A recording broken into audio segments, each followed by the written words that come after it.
Hi, everybody. Welcome back to CELPIP Live. Here's your trivia question for the day. What does the acronym SPF stand for? Let me read that again. What does the acronym SPF stand for? I will reveal the response at the end of our segment. For now, let's get into our show.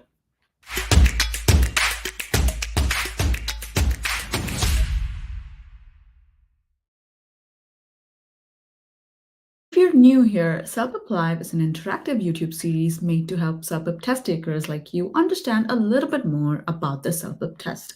So if you're about to write the test, please subscribe to our channel and click on the bell icon to be notified as soon as we go live. Today we're talking to Leomir from eVisa. If you've been following our episodes regularly, you might remember a couple episodes we did with them on the student direct stream and on other immigration topics. Today, we're talking about the 3 best immigration programs you should consider for 2024. So prepare your questions as you watch the show, and our guest will do his best to answer them for you. Okay, so let's go say hello to him.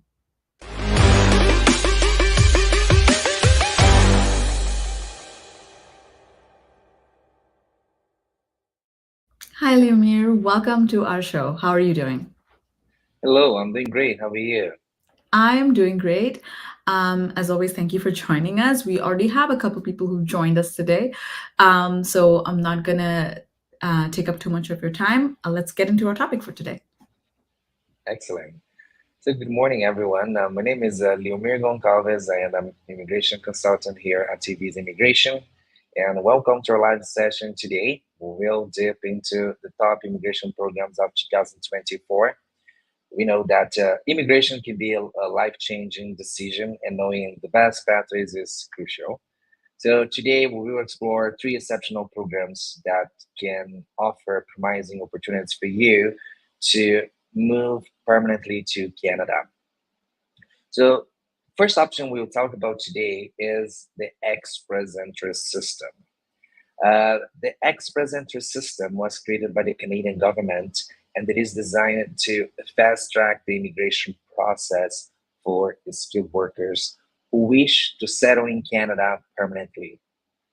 The express entry system operates on a point-based system, evaluating candidates based on factors like age, education, work experience, language proficiency, so a CELPIP test might be required, and adaptability. The streamlined approach ensures a swift and efficient process to qualify applicants, and the comprehensive ranking system will rank candidates in the express entry pool against each other, and those with the highest scores receive invitations to apply for permanent residence. Regular draws are held, inviting candidates with competitive CRS scores to apply, make it a dynamic and inclusive program. Some of you might be looking to apply for express entry right now, and you might notice a few changes since last year. So what we know is the express entry system is becoming more competitive over the time. So what we need to understand is how many points you have right now and what will be your chances to increase your points over the time you have. And a great way to usually increase your points on the comprehensive ranking system is working on your language proficiency. So as you know, we got CELPIP as one of the accepted language exams to prove your language proficiency in English. So basically, it is very important for you to understand that the importance that we have of getting a good score. So I'm going to give you guys an example here. When you're working with the CELPIP, let's say you got a bachelor degree and a second credential, which could be a diploma or a certificate, and you got the scores 8 on the CELPIP. When we compare that 2 skills, education and language proficiency, as I said, 8 of the CELPIP, you get 25 points when we compare the skills. But if you get CELPIP 9, so out of the 4 skills, you got at least 9, you'll be able to get 50 points comparing your language proficiency and your education credentials. So just for you to understand the importance of the language proficiency in the express entry system. And we also have to understand the express entry system uh, has been through like a different approach over the past, I would say, 11 months now. So the government before was doing selections just based on the candidates who have the highest scores, and you could be under a simpler job position, or you could have a high skilled work position.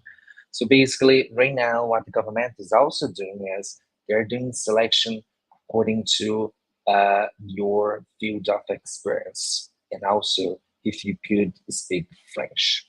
Okay, so we need to understand immigration is having like a different approach at the moment, and we need to understand also what you could do to might join the category selections that we have right now in the express entry system.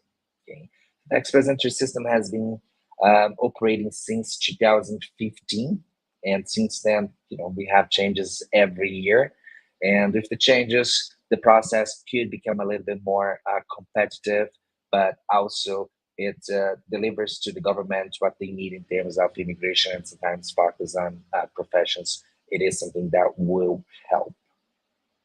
Um, the express entry is open to a wide range of skilled professionals, including IT specialists, engineers, healthcare professionals, and more. And if you come to Canada to study, or if you have completed work experience in Canada, you also will receive additional points for that. And of course, if you do have a job offer supporting your application, your chances to receive an invitation to apply will increase as well. And depending on the program that you apply under the express entry system, you might be required to have some proof of funds according to the size of your family. And we need to be aware that the proof of funds it's being updated by the end of this month. So if you have an application ready to go, just make sure the proof of funds will meet the new requirement. Okay. So at the end of our presentation, I will give you guys some space as well to bring your questions. So if you guys have any questions about the express entry, it will be a pleasure to answer here as well. And just to finalize about the express entry, I just want to tell you that the government is still using the express entry as the main stream to receive new immigrants this year and possibly for the next years. So just understand your conditions and let's work with that so we can understand what will be your chances to receive an invitation to apply under the express entry. Thank you, Mr. Gonzalez, for that. So we do have a few questions already. One of our viewers is asking if the English language test is mandatory for the OINP stream. Yes, the OINP stream is actually the Provincial Nominee Program of Ontario, the Ontario Immigration Nominee Program.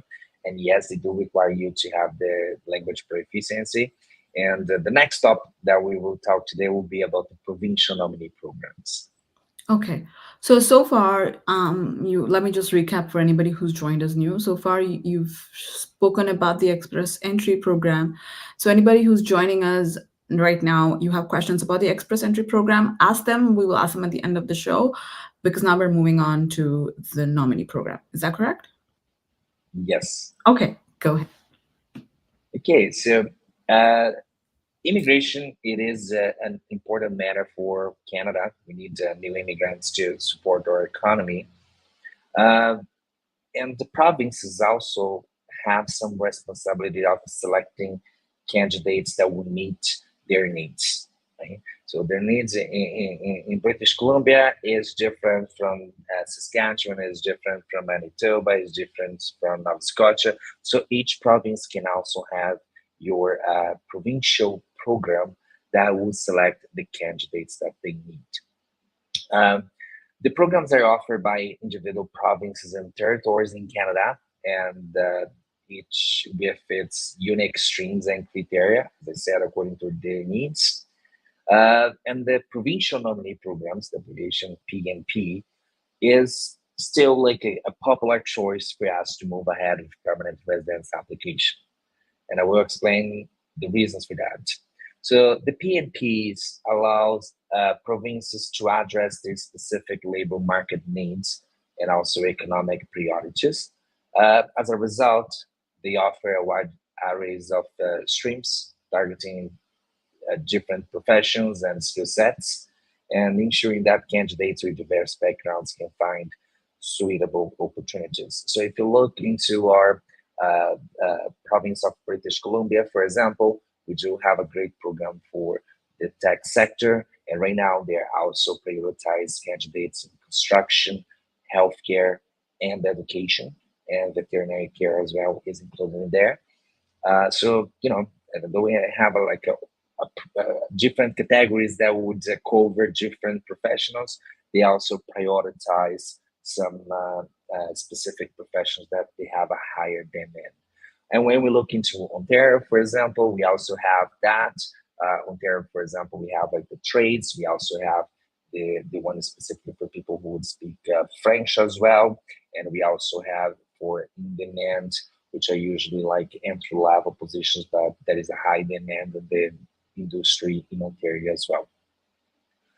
One of the key features of the PNPs is its nomination process, where provinces will select the candidates who meet their specific criteria and invite them to apply for permanent residence.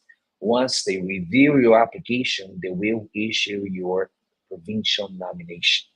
With a provincial nomination, then now you just have to submit your application to the federal level.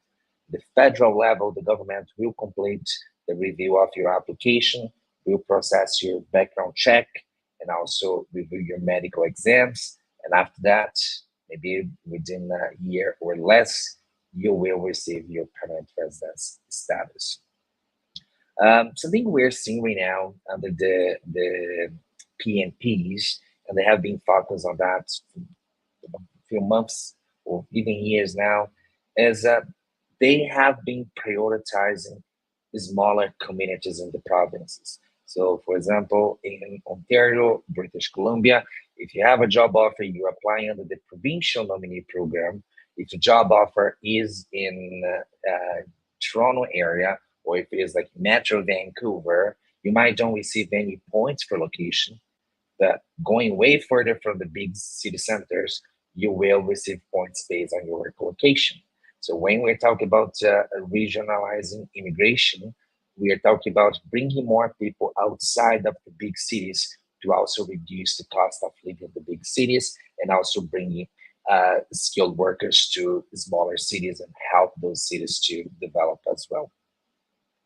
Um, the PNPs often extend beyond just employment opportunities. And as I said, they offer benefits for the community's integration programs, language training, and also support service to help newcomers settle in their new communities. When we are looking to apply for provincial nominee program, it's always important for us to understand if you have been living in that province, if you have studied in that province, or if you have an employment or previous work experience, because some of the programs we won't accept your application if you have that connection with the province. Other provinces could also select candidates under the previous immigration opportunity we talked about, the express entry. So some candidates who are available in the express entry pool might be selected from one of the provinces to apply for their provincial nominee program based on their professional background and skills. And provincial nominee programs, they have been on for a while as well. That's like even like a way how I immigrated to Canada years ago. But they have been changing over the time, and the changes are usually to address the needs of the province for that moment. And we also have to understand that whatever we have available today could be different in 6 months or 12 months from now.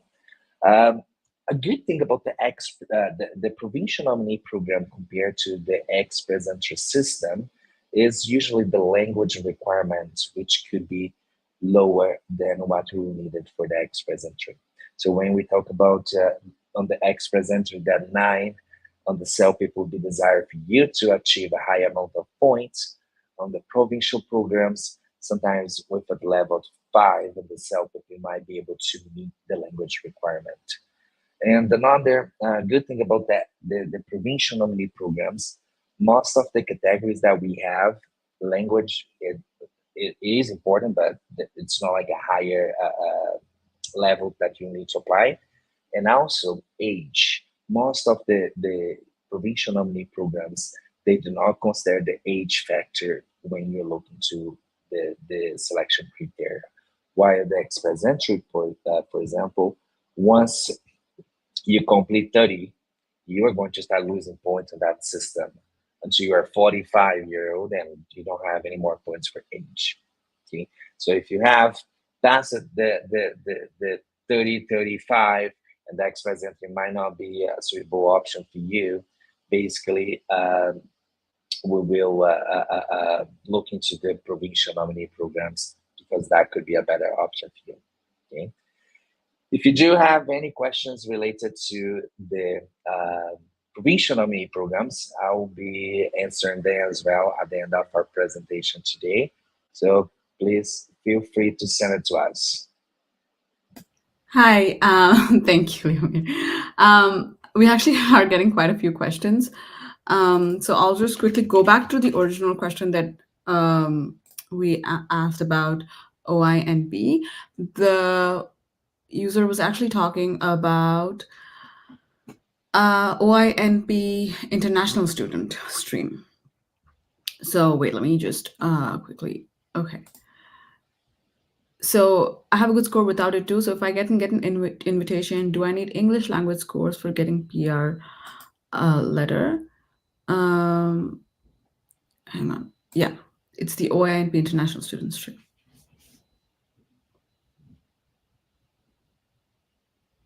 Okay, so the question was related to the language points. Is that correct?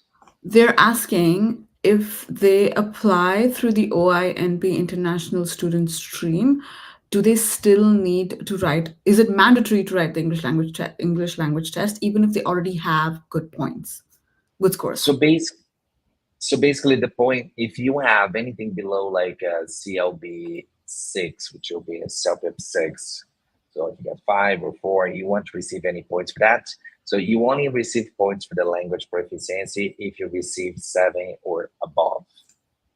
Okay, so we have to review, understand how many points you have, and we have to understand that Ontario does not have a fixed schedule to issue invitations to apply. So even though a previous draw could be lower than what you have right now, it doesn't mean the next one will be lower. Okay, my recommendation is if you can get some additional points, increase your language scores, do it, because that Ontario doesn't have like a big difference in terms of points. I believe for that program, the maximum you can get for the language proficiency, it's like 10 points on their point system. But that 10 or 9 points could make a big difference for you at the end of the day. But if they don't take an English language test, let's say that they have considered your suggestion, uh, but they're still confident in their points and they don't take an English test, will that application still be entertained? Yeah, for that program, they do not specifically say like the minimum scores you need. But I would say the chances of receiving an invitation to apply without the language test, it's pretty low. Okay. Thank you for sharing that. Okay. Okay, I Just think because that like any point in the provincial program could make a big difference. okay. Thank you for that clarification. I think that's what they were looking for. Okay. Um, if I already sent the application for, I think they're talking about BCPNP. Okay, if I already sent the application for PCPNP program, is it possible to keep studying French and update the application during its reviewing process? Thank you. So if you have sent an application, there is no need to update your application. But if you mean that you had the profile and you're waiting for an invitation to apply, which means you haven't submitted an application yet, yes, in that case, you can recreate your BC PNP profile and add your French exam in there. Okay, but once you have received an invitation to apply, what matters is what you had at the time of invitation to apply and what you had at the time you submit an application. So if you're able to receive an invitation and submit your application without French, don't worry about adding it later. That will make a big difference for them to take a decision. Okay, thank you.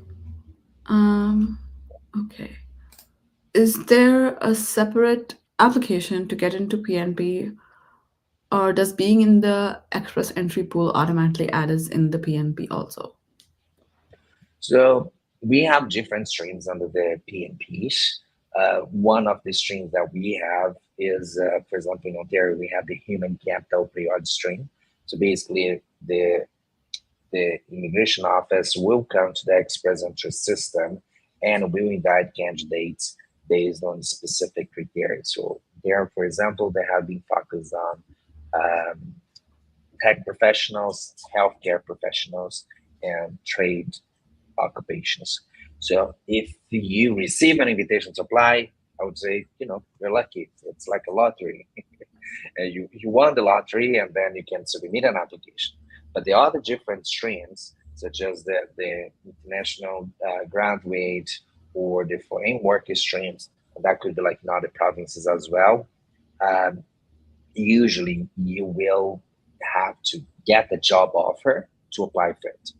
And depending on the province, you might be able to work with the provincial program and the express entry at the same time, such as British Columbia. You are able to do that, work with the skilled worker, the international graduate, and the express entry combined.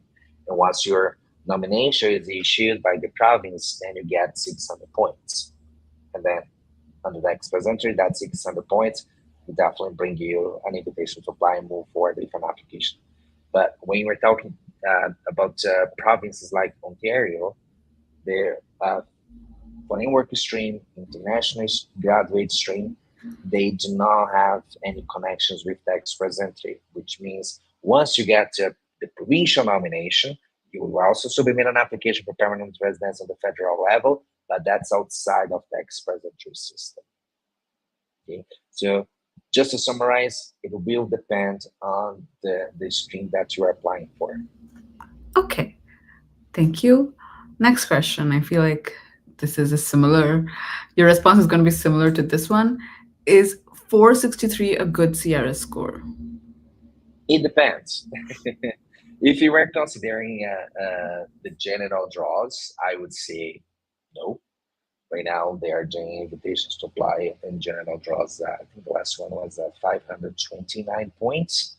But depending on your background, your work experience, you might be within the category selections, such as we have for the healthcare professionals, we have for STEAM, which is for science, technology, math, and engineering. And then we have health care professionals, and then we have for trades, we have for transportation, and we have for agriculture and agri-food. Those will be like the specific groups, and we have like a specific list of professionals who could apply for that. So if you have at least 6 months of work experience in one of the occupations from the list, then 463 points could be good. Um, or if you have 463 and you also speak French at least at the CLB 7, 463 could be good as well. So it depends on your full profile. But if it is just participating in the general draws, I would say you need to increase those points. And maybe getting a job offer supporting your application, then you can receive 50 points. So you go to 513. So that could be helpful. And we go from there. Thank you. Just to let you know, Leomir, we're getting a lot of questions already. That's good. Uh, thank you so much for answering. Thank you so much for answering all of them. Okay, here's another one. I have an LMIA based work permit and working in software. Which stream can I apply to get OI and B invitation? Uh, so it looks like you are in Ontario. So based on what you're asking for, so I believe the foreign work stream could be a good option for you. under the provincial program, but we also could take a look at under the express entry system because depending on your full profile, your age, education, language proficiency, you might be able to do your application under the federal process as well. Usually, if I could choose between the express entry and the provincial program, usually if you have a job offer, you don't have to get any proof of funds. So you're good to go in both programs. So basically, I would go for the express entry if you can, because the processing time at the federal level will be way faster. It's 6 months or less.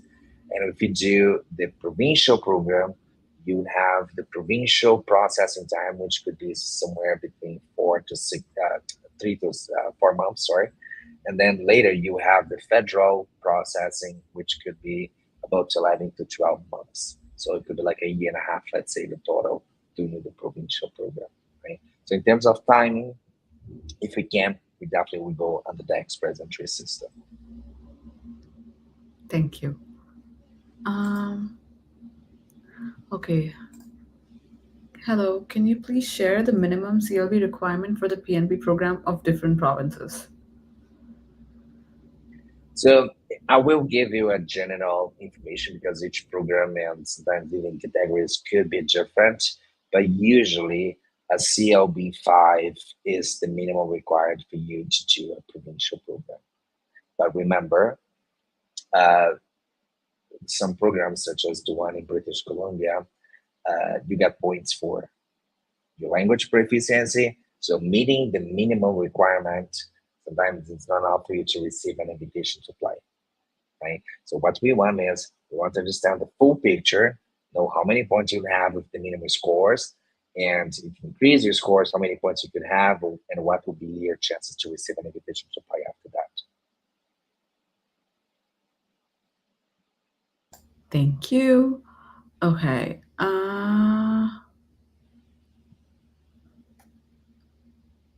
Okay. We're getting into questions from people who are planning to apply for a PR and they're asking what are their chances. So I will share some with you. Um, I'm a postgraduate 25-year-old, no spouse. I have a 3-year software developer experience. My sibling is already a Canadian PR. What will be my best option of getting a permanent residency? So it looks like you have a good profile for the express interest system based on the age factor. You have the maximum of points right now because from 20 to 29, that's the maximum amount of points you can have. So 25, you're right there. You already have 3 years of work experience. I'm not sure if that work experience is in Canada or outside of Canada or it is combined. But anyways, under the express entry system, you need at least 1 year of work experience. You have 3, so that will helpful as well. And yes, having a sibling, brother or sister in Canada who is a Canadian or permanent resident will give you additional points under the express entry. So family connection is helpful in this case. It looks like X residency could be a good option for you. If you have a study in Canada, which looks like it will be your case, you also receive additional points for completing your educational credential in Canada. So if you are interested in, having a full review of your profile, we'll leave our information here at the end of our conversation today, and you can get in touch with us. For everyone looking to apply for permanent residence and understand which program you might qualify for it and what will be the next steps of your application. At TV's Immigration, we do offer one-to-one consultations where we will reveal the full information, details of your profile, and discuss with you what options you have and what will be the next steps that we have to work together. Thank you. We have another question as well, similar vein. As Leomir said, please reach out to them for a one-on-one consultation. But if you want to answer this question, Leomir, please feel free. I have 2 years healthcare experience, which aligns with nursing aid. I'm 30 years old, master's degree holder. What score do I need to get to be nominated for OINP/Alberta province or New Brunswick? So again, it's coming from a professional field that we are in high demand right now, healthcare, and massively high level of education. Still young, 30 years old, and then to reveal the options for you to apply for the provincial programs, we definitely have to understand a little bit more in terms of your language proficiency. For example, if you're able to create an express entry profile, got a good language scores in there, you could receive an invitation to apply under the Ontario Immigration Nominee Program. Alberta is also selecting candidates under the express entry system, and we know healthcare is also one of the priorities. New Brunswick also has a program that selects candidates under the express entry. I'll tell you, most of the selections under the express entry under New Brunswick will be for people who speak French as well, because French is their official language as English. So New Brunswick is the official bilingual province in Canada, and that's the only one that's officially bilingual. So they really focus on French immigration for sure as well. Um, or in Brunswick could also be if you do have a job offer or if you have officially completed um, a visit to the province and register that with the province, that could be a chance for you as well. So, we can start working with the express entry and continue exploring the options with the other provinces. Thank you. So the next question is for us. If I have taken the CELPIP, how long time do I need to wait to take another one and increase my score? 4 days between your tests. So you've written your test, you wait 4 days, and then book your next test, and then you can write that test and then use that for the score if needed. Okay. That's great. I have a question for you, and I get this question from clients time to time. So I'll bring this question for you, for the right people today. Then. So sometimes, we got candidates who have completed the CELPIP exam, and as I said, on the express entry, a 9 could make a big difference. And we know CELPIP offers remark, so you can apply for remark after your exam. Depending on your conditions, right? Because sometimes getting 1 point will make a difference for you. So applying for a remark and having your exam reviewed might not make sense. So we always understand the conditions to recommend that to a client. But the question we get is, if you apply for a remark, is there any chances my points could be lower? No. So when you apply for reevaluation, on our website, so I would encourage everybody to go through our website. You will find all the information there. I will also explain it right now. So when you apply for reevaluation, we recommend that you apply only for only for speaking and writing, because listening and reading, even though we have the option, it's computer rated. It's done by AI. It's computer rated, so it's unlikely that um, your scores will be your scores will change, because uh, that was not rated by a human. Whereas Yeah, the writing and the speaking is human rated. So there is an option, there is a chance that humans make mistakes. So there is an option, and there is a chance for you to improve your scores. But in any case, when you apply for reevaluation, your scores will either stay the same, so you will get back the same scores you had, or your scores will increase. And if your scores increase, your reevaluation money will be refunded, because it was our mistake. So, yeah, that's pretty much our reevaluation system there. yeah, great. Thank you very much. No problem. Okay. So, what is the CELPIP score? This is for you. What is the CELPIP score for permanent residency? It will depend on the program we will apply under. As I said, most of the provincial programs will require you to have at least a CLB 4, 5. Um, Depending on the program that you need to increase your points, such as the express entry system, a CLB 9 will be recommended. If you want to maximize your points, getting a CLB 10 will be very helpful as well. So just remember that it's never just like one score. It will depend on the conditions of your application. Okay. Um, we have another question.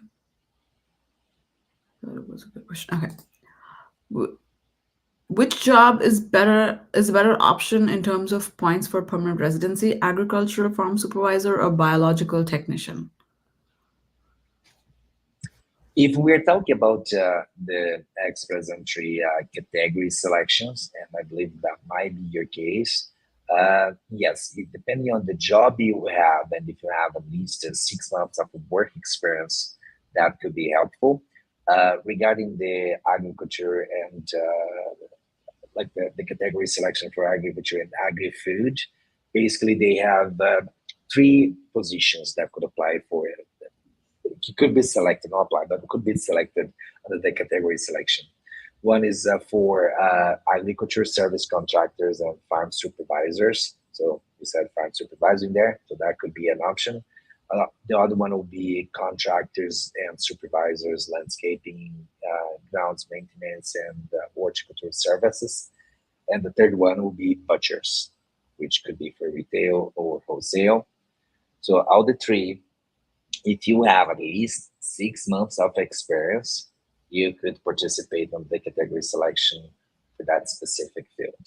Okay, so remember that if you have a good amount of points, you are on the ex-presentry system, and somehow you're able to get a job like that, work for that for 6 months.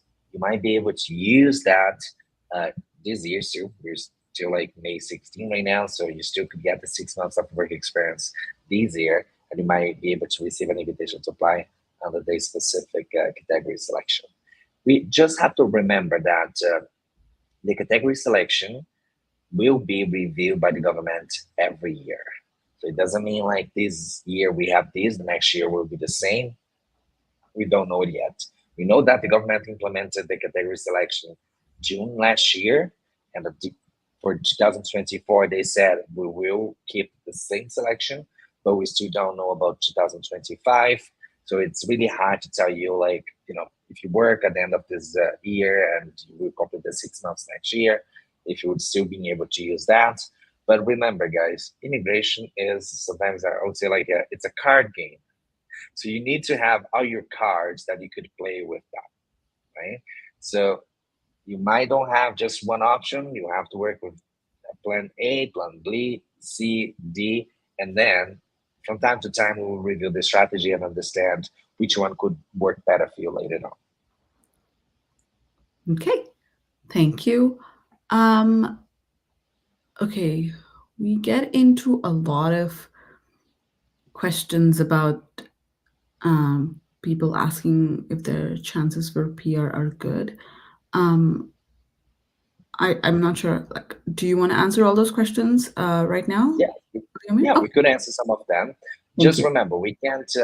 If you have a very specific questions about your profile, you might don't want to share with everyone else. So it's always better to ask general questions that will be valuable for everyone else watching us. And Okay, if you have like specific questions, we can always have like the one-to-one consultations and help you if that matters. okay. I will share the questions, and if you, I will leave it to you if you are recommending them to reach out to you for a consultation or if you want to answer them right now. Okay. Which OINP stream is suitable for application with NOC 21231? So that comes from tech sector. So basically, that's I'm just gonna validate it here, but I think software engineers. Yeah, that's correct. So it could be an option for us to apply under the human capital priority stream if you're selected under the expert entry system. It could be helpful for us to apply under the foreign worker if you do have that 2 years of work experience in that specific position. It could also be available for us under the international graduate if you have completed an education credential in Ontario. Okay, so it could be like all the three programs. It will depend on the other conditions of your case as well. Thank you.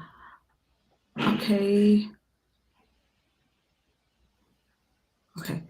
I got a job offer from RBC as a client advisor. I just finished a 1 year program. Is it advisable to apply for 1 year PGWP or do a second program to get a 3 year PGWP? It depends. If you do have some previous work experience, what will be your conditions to apply after you are completing your first year of educational program in Canada? Uh, would you have a chance to apply for permanent residence now? Would you actually need a 1 year of work experience in Canada? So it will depend. Okay. Right now, we understand that PGWP is once in life, but also immigration you might not be able to keep waiting because things are changing and we don't know until how long we'll have the same immigration programs that we have right now, right? Any change on the government, any change of policies, we can have like different streams for immigration program. So it's always better to have more time. Of course, if we can get the 3 years of PGWP, that would be amazing. But we also need to understand, do you have a chance to apply now for permanent residence? Because if you have a chance to apply now for permanent residence, that would be my recommendation to not wait any longer, right? So it will depend. Again, I believe your name is Oni. Oni, if you're still in there, remember, having a consultation for us to review your full profile will be helpful to understand and give you the right recommendations. Thank you. Okay. Next question. 33 years old, working in software in Canada for the last 1.5 years, located in BC, trying to get PR through Express Entry PNP. What is the minimum requirement for CELPIP I have to get to receive an invitation? Um, so you're in British Columbia, you're in the tech sector, so the BC PNP tech program is a good option for us to explore.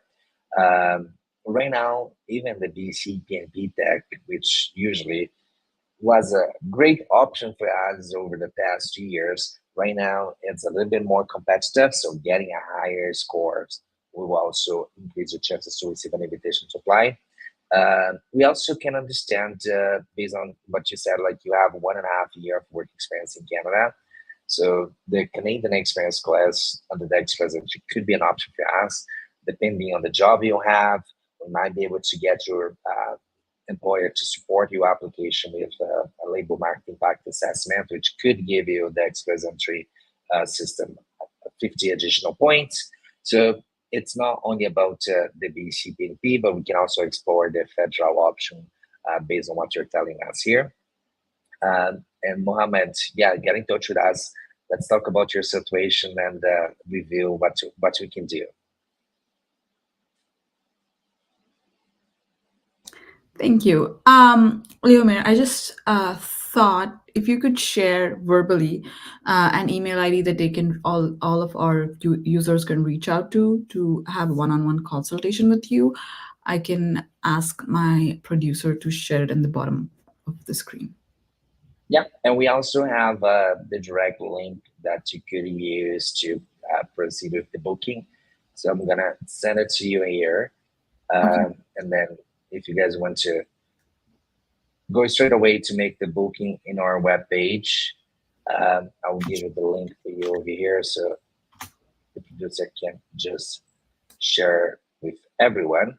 And remember, the consultation that you will do, just remember to bring all your questions, write it down so you can use your time wisely, and then you could uh, ask all your questions, and it will be a pleasure to speaking with you and knowing that we you connected with us through our conversation here today. Okay. Thank you. And I do have the last immigration opportunity for Oh, that's 2024. true. I'm so sorry to. We have so many questions. Okay, I will let No, you but finish. that's great. Yeah, I'll be short of that. So we will leave some room for more questions here, but I really want to talk about this as well. Please go ahead.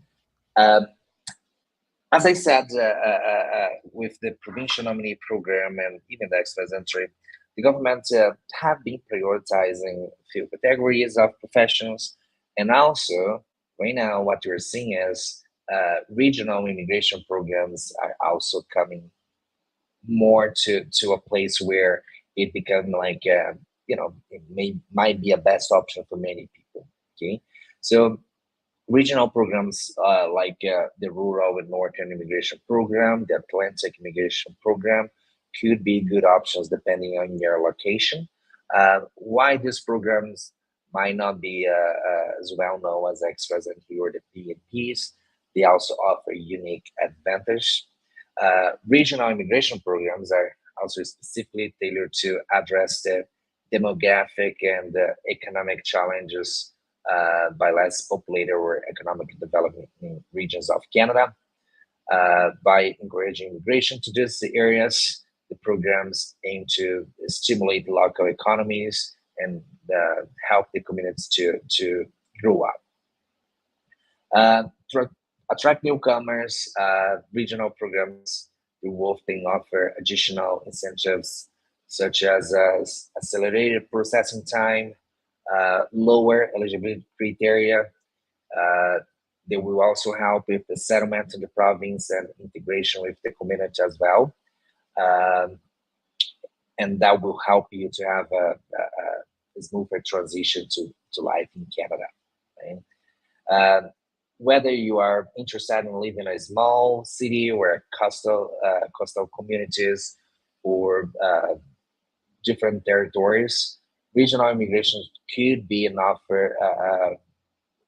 opportunity for you that will offer like a diverse range of opportunities to different lifestyles, right? I have many clients, they decide to come to Canada and they want to be like big cities such as Vancouver, Toronto, Montreal, or Calgary. But I also have many clients looking to be in a smaller place where they can raise their kids or they can have like a cost of living like way down compared to the big cities.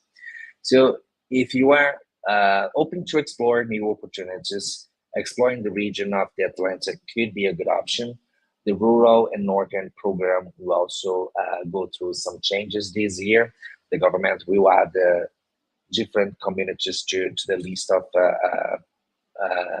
of communities that could apply for the program as well. So right now, they're not, most of them are not receiving new applications. They're just waiting for the changes to come. So just remember, if it has been a little bit difficult for you to move forward with your application, live in big cities, let's also explore regional programs because that could be a way for you to increase your chances to get your permanent residence. Thank you. Okay, back to questions. Uh, Yes, why is CELPIP not valid for the Quebec provincial nominee program? Quebec is unique. It's is our French speaking province. So basically, they really focus on French over there. And Quebec has the autonomy to decide what they want in terms of the immigration program. And then the federal level just do the final um, evaluation of the case based on the background check, just security, and the health medical exam as well. So Quebec make their own rules. So that's the reason. Um, okay, next question. Can you process for clients in all provinces using the PNP or just Ontario? Yes, we can help you whatever you are in Canada, and we can represent to you the provincial applications as well in any province. And we have experience working with big provinces, and we also have experience working with smaller provinces as well. And working with smaller provinces sometimes is even easier because they do have like a smaller office. So basically, it's very easy to reach the officer who might be processing your application. We need to talk to them, and they're usually very nice and helpful. Okay, thank you. Um,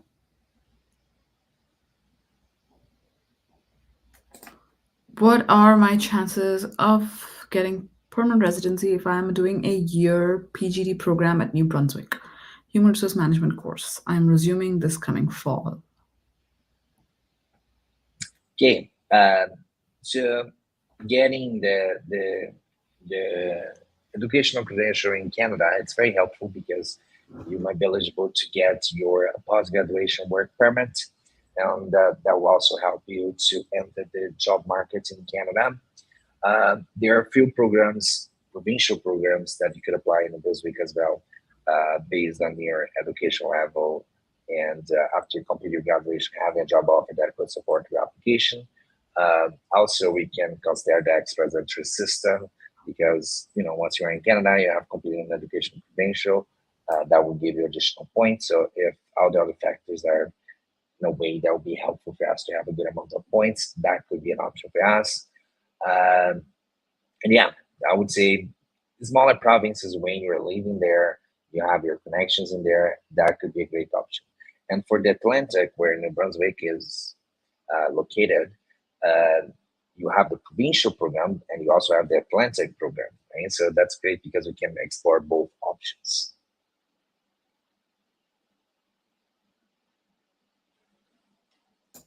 Thank you.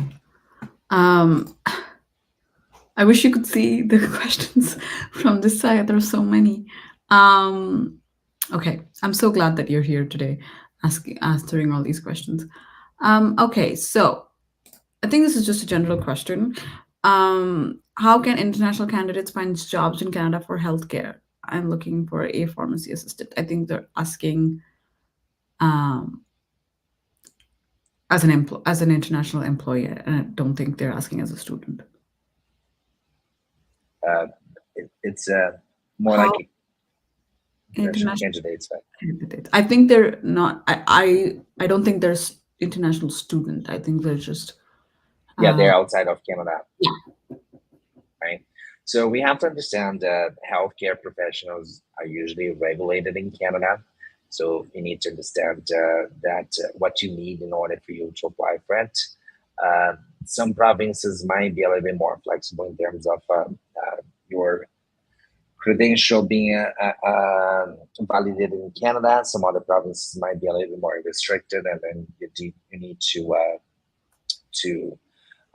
work with the assessment and maybe sometimes even complete some courses in Canada. So it's always good to understand what you have in terms of your background, where you are, and also understand where you plan to go so we can review that option of that specific province. What we know right now is the government have been working to facilitate the process for many health professionals to enter the job market in Canada. In British Columbia, we're seeing that, Ontario as well. So they do need a lot of people in the healthcare industry.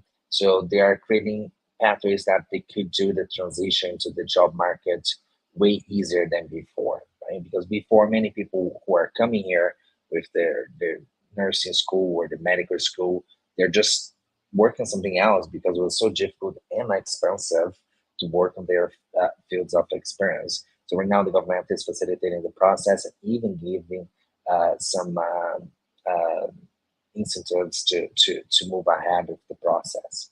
So let's keep in touch and let's look where you want to go and what is your professional background. Then we go from there, and we could explore the options that we have. Okay, thank you so much for joining us and answering our questions, Leomir. I think that's all the time we have for today.